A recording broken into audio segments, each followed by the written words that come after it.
what life was really like in medieval Europe. Imagine waking up before sunrise, not because of an alarm clock, but because the freezing air creeping through the cracks in your wooden house made it impossible to sleep any longer. There was no electricity, no heating, no running water, and certainly no comfortable bed waiting for you. Instead, you shared a small room with your family, sometimes with chickens, goats, or even a pig sleeping just a few feet away. This wasn't a rare or unusual way of life. For millions of people across Europe, this was simply another ordinary morning. When most people think of the Middle Ages, they imagine magnificent castles, shining knights riding into battle, beautiful queens, and heroic adventures. Movies have painted a picture filled with romance, honor, and glory. But the reality was often very different. Behind the stone walls of great castles was a world filled with disease, hunger, fear, hard labor, and constant uncertainty. Life during medieval Europe depended almost entirely on the family you were born into. If you were born into nobility, your future might include wealth, land, education, and political influence. But for more than 90% of the population, life was spent working endless hours in the fields from childhood until death. For an ordinary peasant, every day was a battle against nature. A single bad harvest could mean starvation. One harsh winter could destroy an entire village. A disease affecting livestock could leave families without food or income for months. There were no supermarkets, no hospitals, no government assistance, and no safety net waiting to save anyone from disaster. Children learned very quickly that survival came before everything else. By the age of 6 or 7, many were already helping with farming, carrying water, collecting firewood, feeding animals, or repairing simple tools. Childhood as we know it today barely existed. Toys were rare, education was almost non-existent, and every pair of hands was expected to contribute to the family's survival. The average home was incredibly small. Most families lived inside a single-room wooden cottage with a dirt floor. Smoke from the fireplace often had nowhere to escape because many houses didn't even have chimneys. The air inside was thick with smoke, making breathing difficult and slowly damaging people's lungs throughout their lives. Furniture was almost non-existent. A rough wooden table, a few stools, perhaps one chest for valuable belongings, and piles of straw covered with blankets served as beds. Fleas, lice, and rats were constant companions. Nobody expected comfort because almost nobody had ever experienced it. Clean water was surprisingly difficult to find.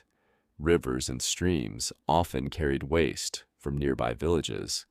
Wells could become contaminated without anyone realizing it. As a result, many people drank weak beer or ale throughout the day because the brewing process made it safer than untreated water. Even children often drank small amounts because it contained very little alcohol compared to modern beer. Bathing was far less common than today. Contrary to popular myths, medieval people did not completely avoid washing themselves, but regular baths were difficult. Heating enough water required enormous amounts of firewood and many hours of work. During cold winters, bathing became even more difficult. Clothes were often worn for weeks before being cleaned, and unpleasant smells were simply accepted as part of daily life. Disease spread easily through crowded towns and villages. Without understanding bacteria or viruses, people believed illness was often punishment from God, bad air, or mysterious supernatural forces. Doctors had limited knowledge and relied on strange treatments that often made patients even sicker. Bloodletting, herbal mixtures, prayers, and superstitions were all common methods used in hopes of curing illness. If someone developed an infected wound, Even a small cut while working in the fields could become life-threatening. Today, antibiotics can save millions of lives. In medieval Europe, something as simple as stepping on a rusty nail could become a death sentence. Food depended entirely on the season. Bread formed the foundation of nearly every meal, but not the soft white bread many people eat today. Most peasants ate dark, coarse bread made from rye, barley, or oats. It was dense, heavy, and sometimes contained tiny pieces of stone from the grinding process that slowly wore down people's teeth over time. Meat was considered a luxury for ordinary people. Most families only ate it on special occasions or religious festivals. Instead, meals usually consisted of vegetables, cabbage, onions, beans, peas, porridge, and whatever could be grown or gathered locally. During years of famine, people sometimes survived by eating roots, wild plants, or even tree bark mixed into flour. Meanwhile, life inside castles looked glamorous from the outside, but came with its own challenges. Castles were built for defense, not comfort. Thick stone walls remained freezing cold during winter and damp throughout much of the year. Huge fireplaces provided warmth only to nearby areas, leaving many rooms cold enough to see your own breath. Privacy barely existed. Noble families shared large halls, with servants constantly moving around them. Lighting came from candles or oil lamps, making evenings dark and dangerous. Fires frequently destroyed buildings because one small flame could quickly spread through wooden roofs and furniture. Entertainment was completely different from today. There were no televisions, smartphones, or internet. Instead, people gathered to listen to traveling storytellers, musicians, or wandering performers. Festivals brought music, dancing, games, and markets where people could temporarily forget the hardships of daily life. But perhaps the greatest source of fear wasn't war or hunger. It was something invisible. The Black Death would eventually arrive and change Europe forever. Entire villages disappeared within weeks. Families watched loved ones fall sick, one after another, powerless to stop the disease. Priests, kings, peasants, merchants. It made little difference. Death moved silently through streets already filled with uncertainty, leaving behind empty homes and abandoned farms. For many medieval people, it seemed as though the end of the world had finally arrived. As terrifying as the Black Death was, for most people, it wasn't the only danger waiting around the corner. Long before the plague swept across Europe, life itself was already a daily gamble. Every sunrise brought new uncertainty, and every sunset was considered a blessing if your family had enough food to survive another day. The streets of medieval towns were nothing like the clean roads we know today. They were narrow, muddy, and filled with foul smells. There were no underground sewer systems. Waste from homes was often dumped directly into the streets. Animal manure mixed with garbage, spoiled food, and rainwater to create thick layers of mud that could remain for weeks. During hot summers, the smell became almost unbearable. Walking through a busy market meant constantly watching where you stepped. Pigs wandered freely between people, chickens ran through crowded streets, and stray dogs searched for scraps of food. Flies covered almost everything.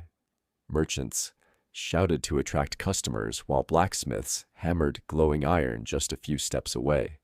Bakers filled the air with the smell of fresh bread, but nearby butchers displayed hanging animal carcasses covered in insects. Medieval cities were loud, crowded, and overwhelming. Crime was another constant threat. Once the sun disappeared below the horizon, many people hurried home as quickly as possible. Streets became dangerous after dark. There were no streetlights, only the faint glow of candles behind windows or the occasional torch carried by a guard. Thieves, pickpockets, and violent criminals used the darkness to their advantage.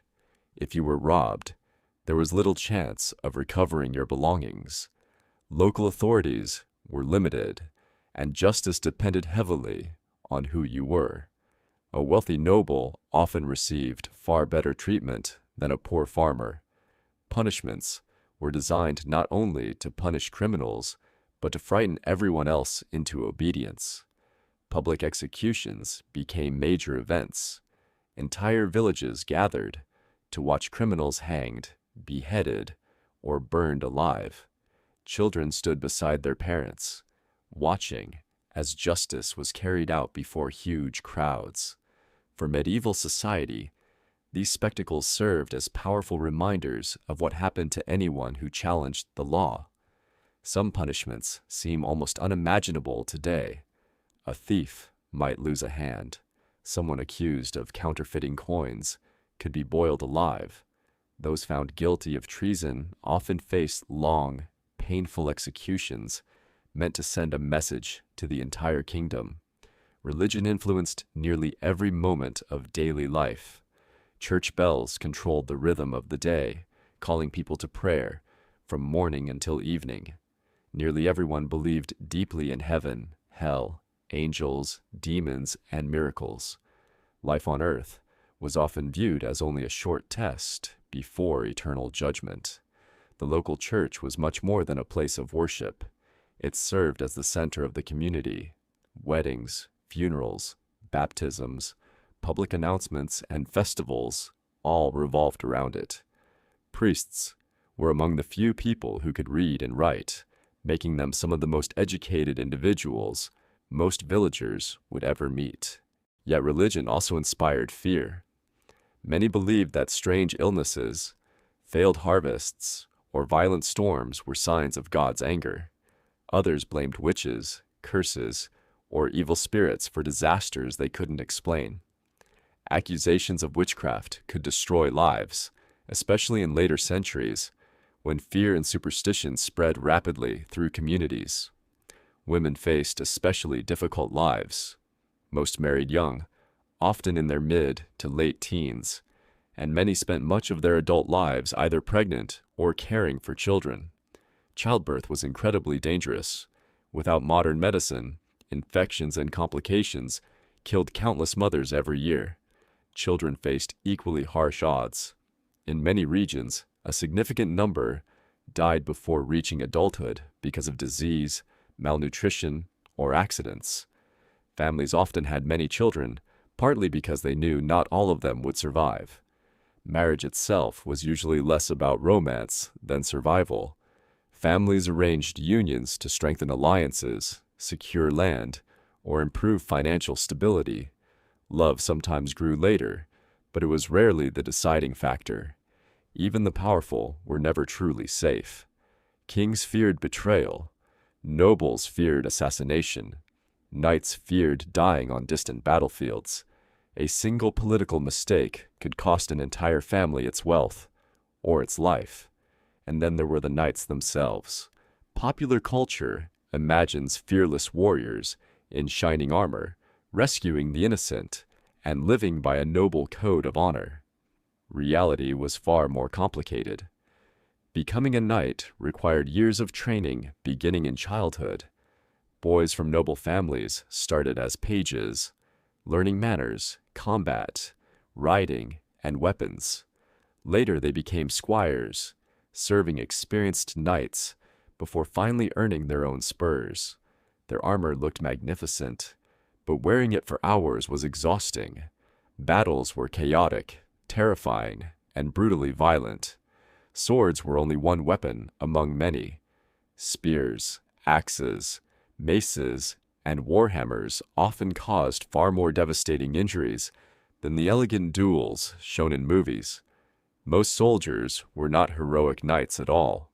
They were ordinary men carrying simple weapons, hoping to survive long enough to return home. Victory often depended more on discipline, numbers, and luck than individual bravery. And despite everything, the hunger, disease, war, fear, and hardship, people still laughed. They celebrated weddings, danced during festivals, told stories around fires, played music, and dreamed about a better future for their children. Perhaps that's the most remarkable truth about medieval Europe. It wasn't a world made only of darkness.